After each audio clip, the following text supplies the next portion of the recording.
Alors, c'est notre psy incroyable, Jean Dorido, puisque le mercredi, c'est ravioli, mais le jeudi, c'est psy, bien sûr, avec notre Jean Dorido. Alors, mon cher Willy, eh bien, figurez-vous que les psychologues, ils s'interrogent depuis toujours, bien sûr, sur les clés de la performance, que ce soit des performances d'artistes, de sportifs, de joueurs d'échecs, et j'en passe.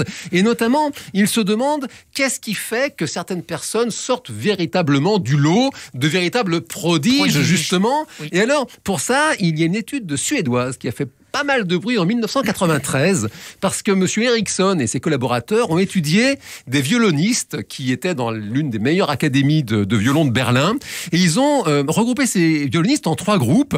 Un premier groupe de violonistes ultra forts qui allaient enseigner plus tard à leur tour dans de grandes académies.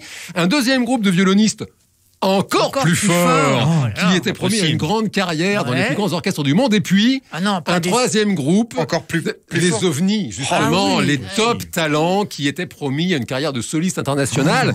Et alors, ils se sont demandé, c'est quoi le facteur clé, le truc mystère qui fait la différence? Parce que tous ces violonistes étaient archi passionnés, ils avaient commencé le violon à 5 ans, ils travaillaient dur leur instrument chaque jour. Et le piège dans ces cas-là d'une analyse naïve et trop rapide, c'est de dire justement, tu sais la différence, c'est le talent, hein. Ça je veux dire, ça tu l'as ou tu l'as pas, tu vois, je veux dire, ça s'invente pas, quoi. Le talent, c'est le talent.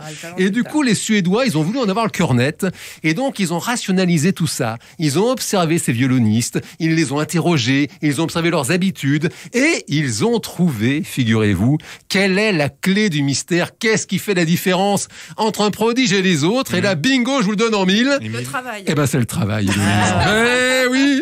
Oui, c'est le travail. C'est donc ça. Oui, comme quoi, voilà, va falloir s'y mettre.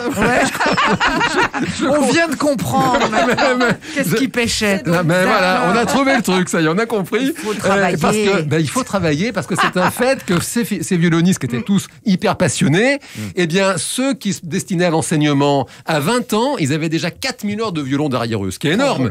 Mais les prodiges, au même âge, ils avaient 10 000 heures de violon, un truc de dingue. Ça veut dire qu'en fait, si vous voulez vous y mettre aujourd'hui, c'est possible, il n'est jamais trop tard. Le truc, c'est qu'à 1 heure par jour, tous les jours, sans jamais vous arrêter, il vous faudra quand même 27 ans.